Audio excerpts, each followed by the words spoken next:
no podcast Aqui Se Fala de Tudo, do CIMED junto com o NANGE. Eu me chamo Ludmila Gonzaga. Eu me chamo Rodrigo Abrontes, somos acadêmicos de medicina. Estamos aqui com o convidado, Dr. Diego Moraes e Moura, que é cardiologista, nutrólogo e tem doutorado em ciência pela USP. Hoje iremos tratar sobre nutrologia, medicina de estilo de vida e cardiologia. Obrigado, pessoal. Obrigado pelo convite. Fico muito feliz em poder falar sobre essa temática para médicos, para acadêmicos. Então, hoje a gente está aqui à disposição para poder colaborar com tudo que tiver ao nosso alcance para comentar sobre essa temática. Doutor Diego, o senhor participou recentemente do Congresso Europeu de Cardiologia. O que lhe chamou a atenção no congresso em relação à nutrologia e à saúde cardiovascular? Legal, essa pergunta é muito boa. Pessoal, atualmente na cardiologia tem uma área, digamos assim, podemos chamar de área, que se chama cardiometabolismo. É uma área que vem crescendo muito na cardiologia e a gente pode dizer que seria a parte da cardio que mais vai linkar ali com a nutrologia, que mais vai se conectar com a nutrologia. E no congresso lá europeu, no congresso do ESC, a gente teve algumas coisas legais nessa área. A primeira delas foi a publicação de uma atualização da diretriz de dislipidemias, que a gente pode imaginar que também está ali no arcabouço, né, de atuação da nutrologia. E uma outra coisa legal foram os trabalhos apresentados na sessão de late breaking do cardiometabolismo, onde a gente teve trabalhos principalmente ali discutindo o papel das medicações, das famosas, dos análogos de GLP-1 e dos agonistas duais, agonista do GLP-1 e do GIP, melhorando o tratamento da obesidade dos pacientes e gerando impacto em doença cardiovascular. Então a gente teve algumas publicações que reforçaram essa ideia que a gente já tem sobre o impacto dessas medicações na saúde cardiovascular. Certo, doutor Diego, muito bom, viu? Quais são os grandes destaques que podemos esperar no próximo ano sobre o estilo de vida e prevenção cardiovascular? Legal. A ideia do estilo de vida e prevenção cardiovascular já é uma ideia muito antiga, né? A gente sabe que se exercitar tem impacto em vários domínios da saúde. E na saúde cardiovascular não é diferente. Então, quem pratica mais atividade física, a gente tem vários trabalhos que mostram uma associação com aumento de expectativa de vida, com menor risco de infarto, com melhor controle da pressão, com melhor controle da glicose, com melhora do humor, né, do bem-estar, do ânimo. Então, a impressão que a gente tem hoje é que a atividade física é uma coisa que deve sim ser perseguida, né, independente da condição clínica do indivíduo. O que vai mudar de paciente para paciente é em relação à presença de comorbidades que possam limitar a intensidade. Mas a ideia é que, se a gente fala em estilo de vida, atividade física sempre é um ponto que vai entrar.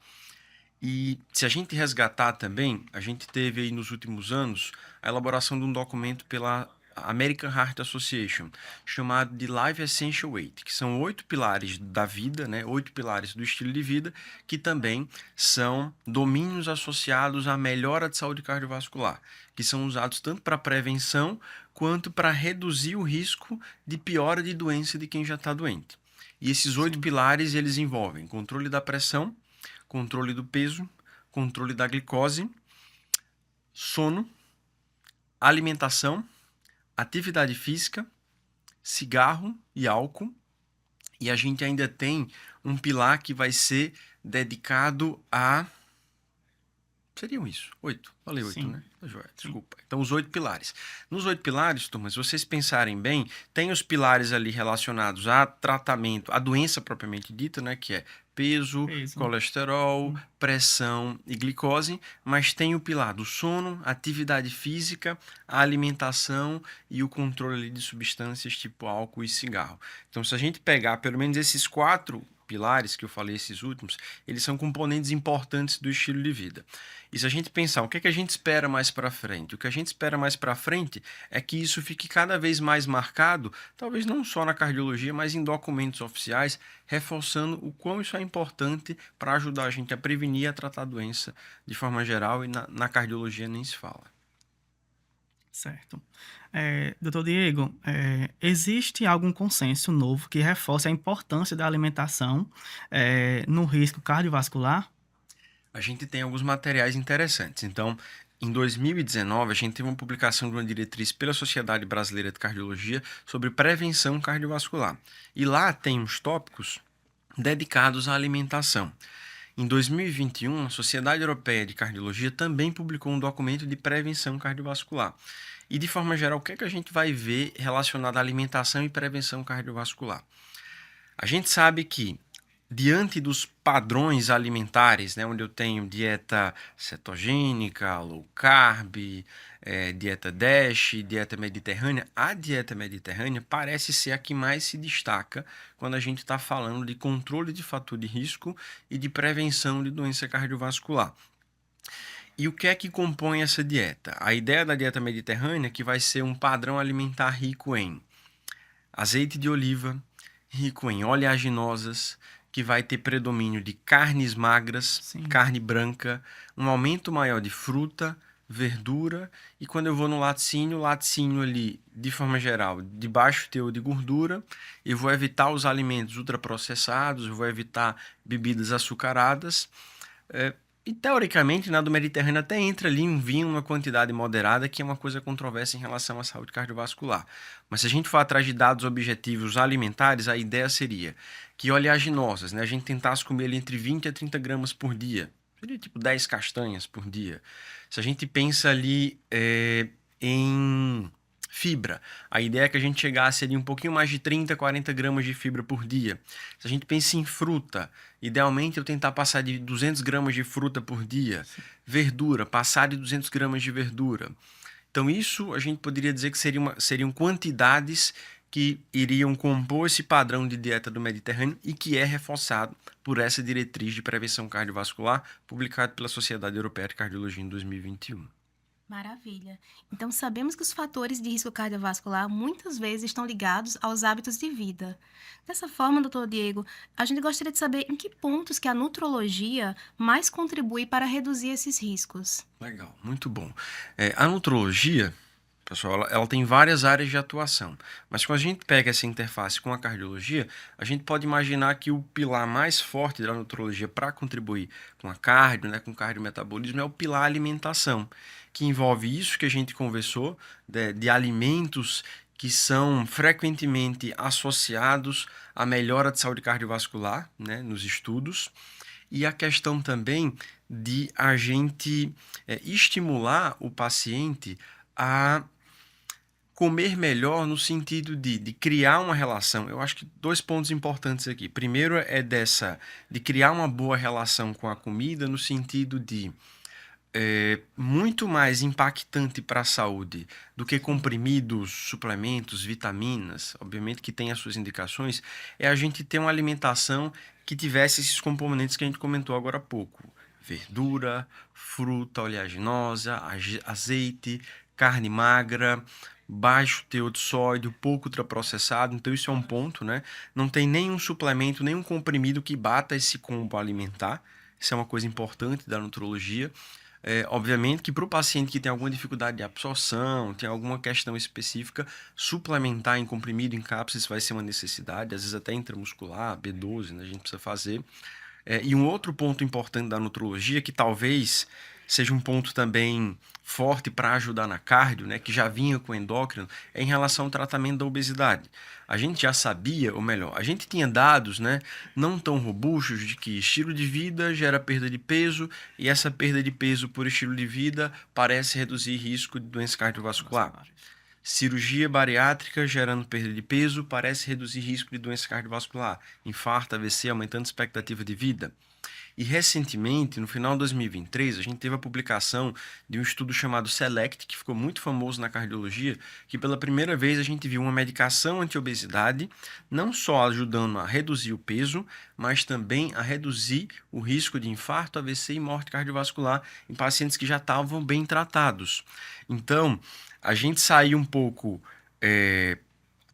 essa perspectiva, né, de que tratamento farmacológico da obesidade, no caso a semaglutida, ela tem esse potencial de reduzir desfecho cardiovascular, isso é um ponto forte, mas uma coisa que eu acho que está entrando na cardiologia, pelo fato da obesidade estar se aproximando cada vez mais do cardiologista, a nutrologia, na minha perspectiva, ela vem somar na especialidade da cardio em trazer mais, em tirar a cortina de cima da doença obesidade.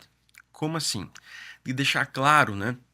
Cada vez mais, principalmente para os cardiologistas que estão começando a ter contato com obesidade agora, é que a obesidade é uma doença complexa, multifatorial, tem um componente genético muito forte, 40% a 70% do nosso peso é determinado, tem um componente genético determinando ele. A obesidade é uma doença crônica, progressiva, recidivante, de difícil tratamento, e que ela não é simplesmente uma escolha ou uma falha de estilo de vida.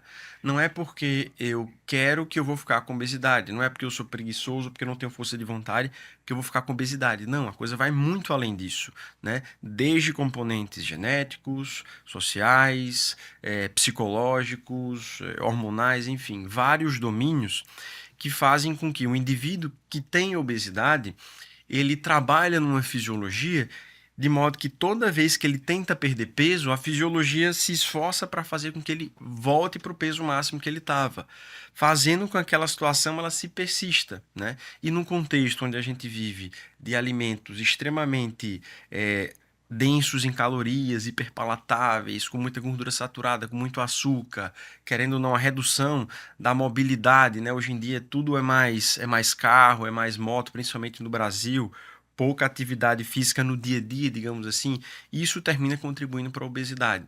E o que é que a gente escutou muito, o que é que eu escutei muito e o que é que eu também falei por muito tempo, né? Até entrar em contato com a nutrologia. A gente achava que não, que a obesidade era simplesmente o fato do paciente que era preguiçoso. Então, o paciente que é preguiçoso, ele fica com obesidade. O paciente que é disposto, que é motivado, ele não fica com obesidade. A gente sabe que não é assim. Então, na minha perspectiva, a nutrologia ela soma a cardiologia, tanto em reforçar, em botar uma luz nas orientações alimentares, no impacto positivo de alguns alimentos, que a gente sabe por alguns estudos que parecem impactar a saúde cardiovascular, e que muitas vezes na cardiologia a gente se concentrava muito no remédio, no comprimido, que é tão importante quanto, tá? E o outro ponto é em relação à forma como vê a obesidade. Enxergar a obesidade como uma doença, que não é uma escolha do paciente e que, felizmente, hoje a gente tem tratamentos extremamente eficientes. Inclusive, a própria cirurgia bariátrica, quando bem indicada, ela tem o potencial de melhorar não só a saúde cardiovascular, como a expectativa de vida. Então, dessa forma, mudanças no estilo de vida podem fazer diferença na prevenção de AVC ou de infarto agudo do miocárdio.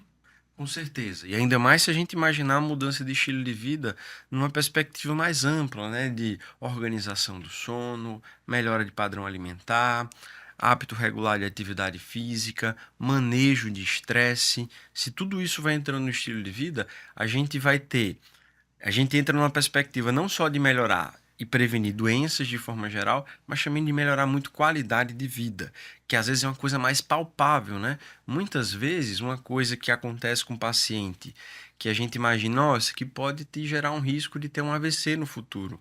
Isso não é tão impactante quanto você está se sentindo mal, se você fizer isso, você pode se sentir bem. Às vezes isso é mais impactante, sabe? Qualidade de vida. Então isso é outra coisa legal da medicina do estilo de vida. Obviamente que ela está preocupada com longevidade, com aumento de expectativa de vida, mas a qualidade de vida também ela entra ali como um foco central. Pronto. Doutor Diego, quais os pilares? Alimentação, atividade física, sono, manejo de estresse tem mais impacto comprovado hoje? Pessoal, desculpa. Acho difícil a gente dizer isso separadamente, por quê? Para a gente saber se sono ganharia de atividade física ou ganharia de alimentação, teoricamente a gente teria que randomizar na mesma população, né?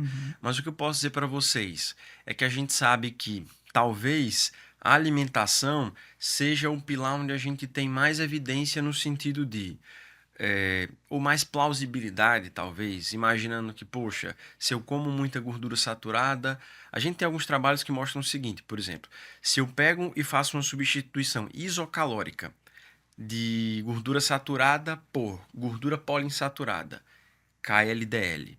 Se eu faço isso por monoinsaturada, essa substituição também cai LDL. Se eu faço essa substituição por carboidrato com grão integral, também cai LDL. Se eu faço a Sim. substituição por gordura trans, sobe LDL, baixa HDL.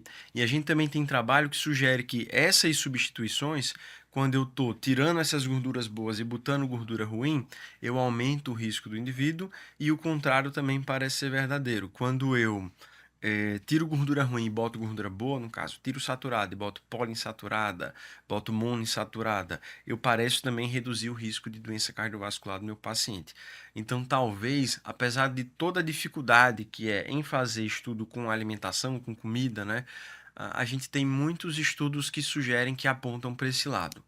Mas a gente também tem evidência mostrando que, por exemplo, o paciente que trabalha à noite, né, durante a noite, que não dorme, esse indivíduo ele tem um risco maior de ter hipertensão, de ter arritmia e provavelmente de ter uma expectativa de vida reduzida, né? A gente também tem evidências de que estresse, de que ansiedade, de que depressão são fatores de risco para doença cardiovascular.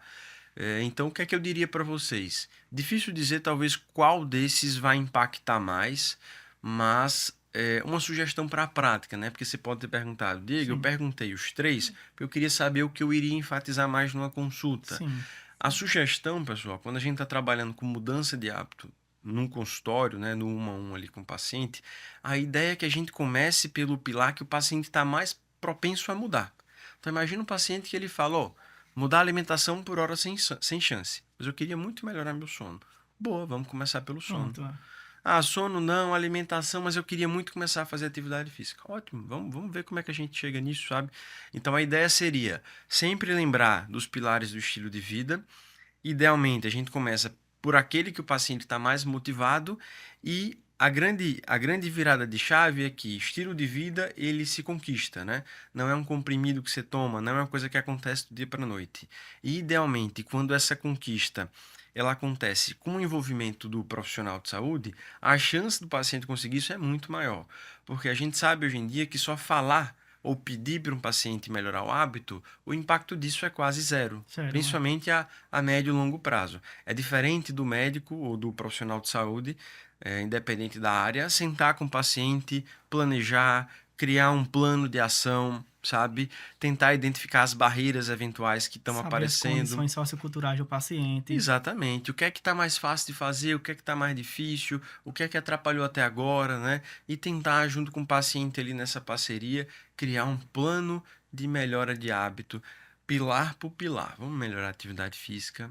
Daqui a 1 mês, 2 meses, a gente tenta melhorar. Nada impede de você falar um pouco sobre tudo na consulta. Mas quando a gente está pensando em ajudar a engajar um paciente que tem dificuldade de se envolver no hábito, esse foco, essa dedicação maior, ela tem um potencial de fazer diferença. Perfeito. Doutor Diego, no dia a dia nas redes sociais, vemos muitas promessas milagrosas. Quais são os principais mitos que atrapalham a adesão ao estilo de vida saudável? Tá, essa pergunta é muito legal. Por quê? É natural, né, da própria natureza humana, de a gente querer ter uma atração maior por soluções mais fáceis, né? Então, se você vê alguém na internet falando que, por exemplo, o seu cansaço, a sua fadiga, a sua indisposição, o seu estresse é só porque os seus hormônios estão alterados, isso é muito mais atraente do que como é que tá o sono? Não tá legal, vamos tentar melhorar. Como é que tá a alimentação? Não tá legal, vamos tentar melhorar. Tá tomando água? Tá se exercitando, né? Como é que tá o estresse? Será que o paciente está com algum transtorno de humor, um transtorno ansioso, está com sintoma depressivo? Então, é muito mais fácil ou é muito mais atraente você pensar, poxa, eu acho que eu vou por aquele caminho de um médico que falou que talvez seja só hormônio, né? Então, eu acho que essa simplificação, né, dos sintomas, da redução da qualidade de vida para, deve ser só hormônio alterado, isso eu acho que é um grande problema, sabe? De modo que, às vezes, o paciente pode até desacreditar ou perder a motivação de se concentrar na mudança de hábito, uma vez que ele escutou na internet que pode ser a falta só de uma vitamina ou um desequilíbrio só de um hormônio, né? É óbvio que quando o paciente ele chega para querer mudar o estilo de vida, você vai revisar clinicamente o paciente como um todo, e às vezes ele pode ter indício de que está com deficiência hormonal, o de que está com deficiência, ou que ele tem predisposição para estar com deficiência de alguma vitamina, por alguma condição específica, mas a ideia pessoal, eu acho que um dos principais mitos é essa de o profissional de saúde ele querer menosprezar, entre aspas, a desmotivação do paciente, para querer atribuir isso a uma causa pontual, uma vitamina X, um hormônio Y. Eu acho que isso é uma coisa que é bem problemática, né? E que dá trabalho para a gente desconstruir isso no consultório. Perfeito. Os pacientes eles não devem procurar atalhos e sim tentar encontrar a causa base para ter uma melhor qualidade de vida, uma melhor saúde. Mas dessa forma, como os pacientes e profissionais podem se proteger da desinformação? Pô, isso é uma coisa muito desafiadora, né? Muito desafiadora. Então, coisas que podem ajudar, né? A gente não vai dizer que isso vai impedir, mas coisas que podem ajudar, pessoal. Primeiro, assim, imagina que você conhece a procedência daquele profissional. Vou dar um exemplo aqui. A gente tem um médico famoso que aparece na TV, Dr. Drauzio Varella, né? Sim. Oncologista, conceituado. Então, geralmente, quando ele fala uma informação, conheço ele, eu sei o que tem por trás dele, imagino que ali está vindo informação de qualidade. Imagina que eu não conheço a pessoa. Então, quando eu não conheço o profissional, isso vai ser um pouco mais desafiador. Mas outra coisa que pode ajudar a gente é entender um pouco a formação, né? Poxa, qual que é a formação desse profissional? Não, ele é, por exemplo, um cardiologista e ele está falando, sei lá, de fratura. Poxa, né? Nada impede de um cardiologista estudar a fratura, mas eu já vou ficar ali com um pezinho atrás, concorda? Então, vê se aquilo está Sim. conectado com a formação do paciente. Outra coisa são os discursos muito diferentes do habitual. Por exemplo, você vai numa consulta médica e todo cardiologista, todo endócrino, todo nutrólogo vai falar que colesterol ruim elevado, LDL, aumenta o risco de doença do coração. E que tomar remédio para baixar o colesterol, do tipo estatina, por exemplo, reduz o colesterol e reduz o risco de infarto e AVC. Aí você vê uma pessoa na internet falando uma coisa que é completamente o oposto disso. Também desconfia, sabe? Outro discurso também que está muito comum na internet. Tem que comer muita carne, muita gordura saturada, banha de porco. Poxa, isso não bate com o conhecimento habitual que a gente tem. Então, desconfia, né? Sim. É óbvio que novas informações podem surgir, novas evidências podem aparecer, mas o que eu daria de sugestão, né, para quem está escutando a gente? Primeiro você conhece o profissional, você sabe mais ou menos o que tem por trás dele. Se você não conhece, saber a formação daquele profissional pode ser uma coisa que te ajude, principalmente se ele está falando de uma área específica, ele é especialista naquela área, ele tem o RQE, né, que é o Registro de Sim. Qualificação de Especialista, que dá para checar no site do CFM.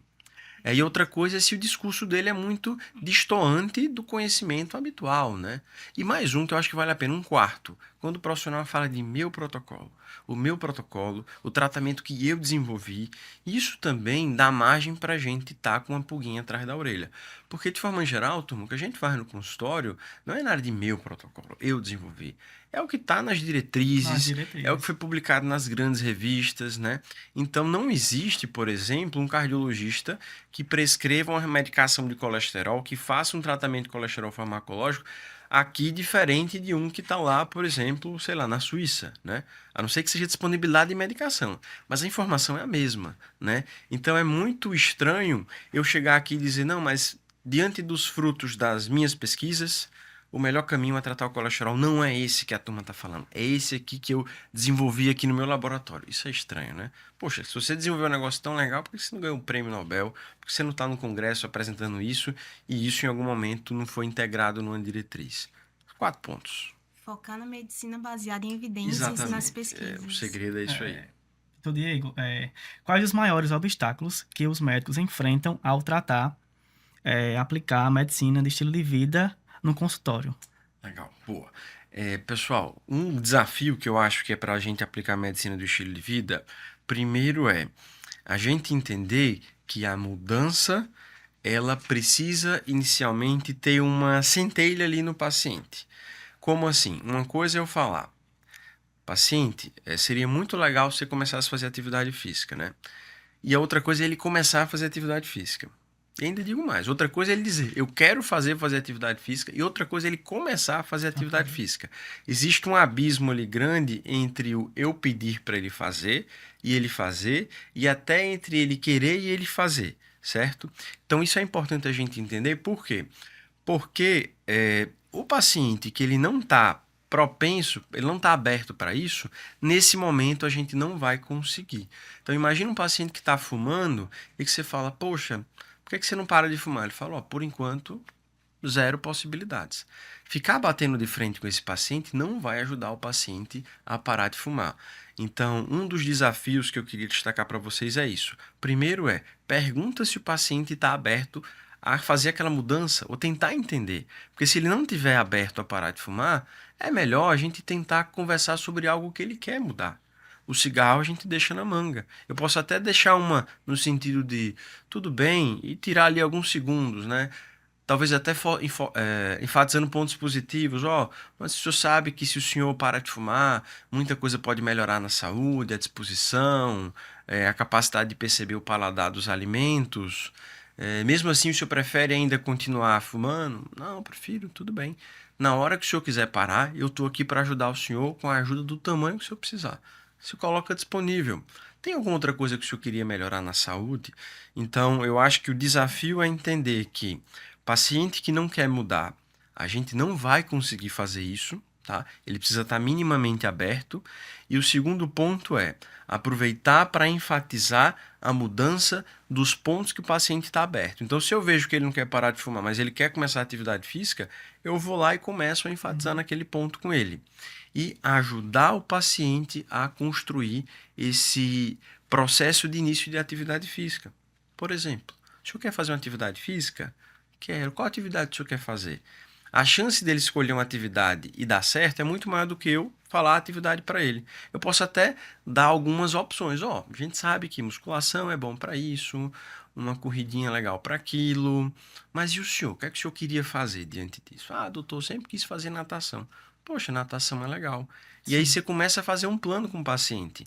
Outra coisa é tentar criar uma meta, formas de ajudar o paciente a engajar, né? Tentar montar com ele um planozinho SMART, né? Uma Vocês já ouviram falar? que ele possa entrar na estratégia, Exatamente. que ele possa cumprir isso que ele está dizendo, que ele possa se encaixar com isso, né? Exatamente, exatamente. Então, por exemplo, tem uma estratégia muito famosa chamada do mnemônico SMART, que é específico, mensurável, atingível, smart, realizável, uma coisa assim, e o T num período de tempo. Então seria mais ou menos o seguinte: vamos fazer atividade física? Vamos. Qual que a gente vai fazer? Ah, vamos começar a natação. Sim.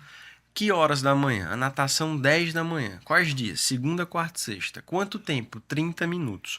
Durante quanto tempo a gente vai fazer isso? Vamos fazer isso durante 30 dias e vamos ver como a gente se sente. Então, o paciente saindo com isso estruturado da consulta, a partir do dia 1 de abril, 1 de abril não é um dia legal, né? Dia da mentira. Dia 2 de abril, eu vou começar uma natação, segunda, quarta e sexta, 10 da manhã, 30 minutos. Olha a diferença, o paciente tem um norte, né? A chance desse paciente conseguir engajar é bem maior do que, vamos começar a natação? Vamos. Beleza, combinado, começa a natação. O paciente vai chegar em casa e não vai lembrar mais de nada. Perfeito. Doutor, quais as áreas de pesquisa em nutrologia e cardiologia o senhor acredita que terão maior impacto nos próximos anos? Legal, muito bom. Pessoal, pensando na cardio, né, e depois na nutrologia com a cardio, pensando na cardio, um caminho que está ficando muito forte, que já vem crescendo, né, é o caminho dos tratamentos para baixar o LDL e colesterol. Cada vez mais a gente tem tratamentos mais eficientes, né? E aí com as medicações injetáveis, a gente tem as medicações que inibem o PCSK9, que geram quedas expressivas de LDL ali, que passa de 50%. A gente tem os remédios que inibem a produção do PCSK9, que já age ali a nível de RNA mensageiro. Então, eu acho que isso é um caminho que está evoluindo, né? Medicações para reduzir o LDL. Outra coisa também que está vindo aí como uma possibilidade de ajudar a reduzir risco de doença cardiovascular são os tratamentos voltados para a lipoproteína Azinha, a LPAzinha, né? Que é uma lipoproteína que parece um LDL acoplado a essa lipoproteína Azinha, e que ela está associada como fator de risco independente para trombose, agregação plaquetária, formação de aterosclerose. E aí estão acontecendo trabalhos com medicações que baixam essa LPA para avaliar se isso vai ser refletido em redução de doença cardiovascular de forma geral. Então, estratégia para baixar LDL, estratégia voltada para LPA, e outro caminho muito forte é o caminho da inflamação. A gente sabe que paciente que tem nível mais alto de inflamação faz mais aterosclerose e tem mais evento cardiovascular agudo, tipo infarto e AVC. Então, as estratégias para reduzir esse quadro inflamatório elas também estão crescendo.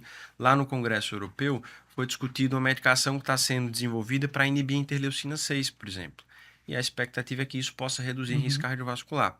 Quando a gente vai para a nutrologia, coisas que estão chamando a atenção cada vez mais são as medicações para o tratamento da obesidade, né? Então a gente começou com os agonistas, os monoagonistas, né? O agonista do GLP-1, depois a gente veio os agonistas duais, depois os triploagonistas, a gente já teve também estudo de fase 2 com medicação que não só favorece a perda de peso, mas também a manutenção da massa magra, né? Com os inibidores da miostatina.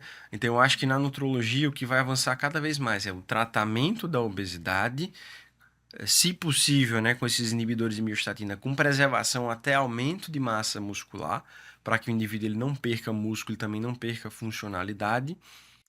E eu acho que seria mais voltado para isso aí. E avaliar o impacto disso na redução de doença cardiovascular. Porque, pessoal, pode ser que 2 remédios gerem a mesma quantidade de perda de peso, mas por propriedades específicas da molécula, um tem uma capacidade maior de proteger o sistema cardiovascular, que é a impressão que a gente tem hoje, né? Parece que a molécula da semaglutida é uma molécula ali especial, que além de promover perda de peso, também parece reduzir inflamação e, no final das contas, reduzir ali risco de infarto e AVC. Então, acho que talvez são caminhos aí promissores para a gente estar ansioso, acompanhando e esperando aí nos próximos eventos, nos próximos anos de congressos. O senhor poderia dizer 3 atividades para o público que possa fazer para melhorar a qualidade de vida? Claro, claro. Então, assim, sugestão, né? Se o Sugestões. paciente não faz nada ainda, quer começar a atividade física, a melhor dica é: qualquer atividade física é melhor do que nada. Eu quero começar a fazer atividade física. Começa devagarinho, faz uma meta pequena. Bota ali 20 minutos 3 vezes por semana. Por que uma meta pequena pode ser mais interessante? Se eu crio uma meta pequena e eu cumpro aquela meta pequena, aquilo aumenta a minha sensação de que eu consigo, de que eu sou capaz. Aumenta o que a gente chama o meu senso de autoeficácia. Se eu boto uma meta muito grande para começar e no dia que eu não consigo, eu já digo eu não vou conseguir mesmo e eu desanimo. Então não está fazendo, bota uma meta pequena. Está fazendo, quer melhorar, aumenta também de forma sutil esse teu projeto atual. Sim. Você corre 3 vezes na semana, quer correr 4, quer botar uma musculação? Combina, programa, anota no papel aquilo que a gente falou, né? O SMART. A hora, a duração, a periodicidade. Posso botar a progressão e por quanto tempo eu vou fazer aquilo. Então, pensando em hábito, atividade física. Um outro hábito legal que eu acho que vale a pena é em relação ao sono. A gente sabe que dormir entre 7 e 9 horas, para a imensa maioria das pessoas, está mais associado a uma série de benefícios para a saúde. E dormir menos do que isso ou mais do que isso também está associado a malefícios. Então, revisa o sono. Poxa, você está ficando muito cansado? Fica com sono durante a tarde? Quantas horas você está dormindo? Eu durmo 5, 6 porque eu sou extremamente produtivo. Será que isso não está te maltratando? Faz o teste de tentar dormir 7 horas. Ou melhor, pensa quando você dorme de um dia para o outro que você não tem a obrigação no dia seguinte. Por exemplo, dormir da sexta para o sábado. E aí quando eu durmo da sexta para o sábado, que eu não tenho um compromisso, eu durmo 7 horas e meia e fico bem revigorado. Mas na semana eu durmo 5 ali para ser super produtivo. Poxa, se você fica bem melhor no sábado quando dorme 7 e meia, será que não dá para você tentar organizar a semana para botar um pouquinho a mais? Então pensa que investir em sono, em tempo de sono, em qualidade de sono, pode melhorar o humor, ânimo e prevenir até doenças de forma geral. Então, atividade física, sono e uma outra dica também para quem quer começar do zero, alimentação. Come vegetal? Beleza. Come verdura? Come fruta? Não. Começa a comer uma fruta por dia. Mas é complicado. Escolhe um horário, escolhe um lanche, pega uma fruta que você gosta, uma fruta prática, bota na feira e começa a comer aquilo todo dia. 3 dicas práticas para melhorar: alimentação, sono e atividade física. Qual o recado o senhor deixa para os jovens médicos e acadêmicos interessados em nutrologia e medicina no estilo de vida. Legal. Pessoal, eu acho que a nutrologia ela é uma especialidade muito legal, uma especialidade belíssima, que tem uma capacidade de melhorar e de ajudar tanto na prevenção como no tratamento de uma série de doenças vinculadas a várias outras especialidades. Ela faz ponte com várias outras especialidades. Infelizmente, ela foi um pouco deturpada, né?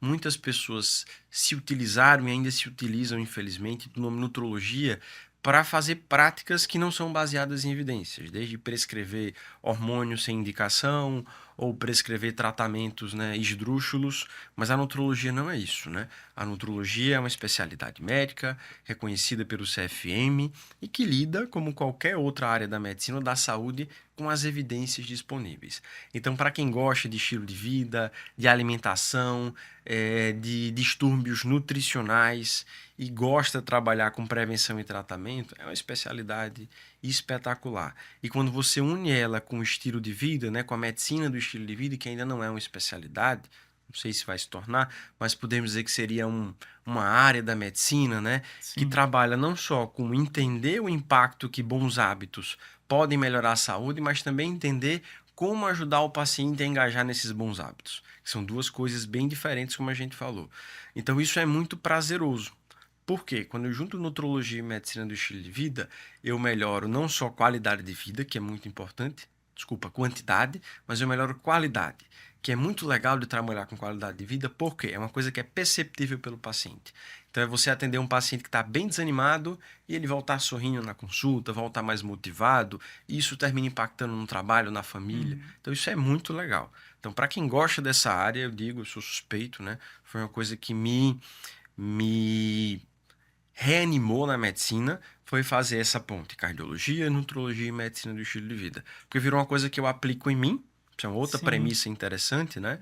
Poxa, idealmente, se a gente vai trabalhar com nutrologia, com estilo de vida, né, com melhora de hábitos, a ideia é que a gente também tente fazer isso com a gente. A gente aumenta até a nossa capacidade de engajar o paciente. Mas não só por mim, mas pelo impacto que a gente gera na vida do paciente. Isso é muito legal, é muito gratificante. Doutor Diego, a gente gostaria de agradecer a sua participação com informações riquíssimas e gostaríamos também de destacar que o NANGE continuará trazendo convidados de referência. Legal, obrigado, eu que agradeço. Parabéns aí pela iniciativa e contem comigo com precisar. Até a próxima. Muito obrigado. Obrigada.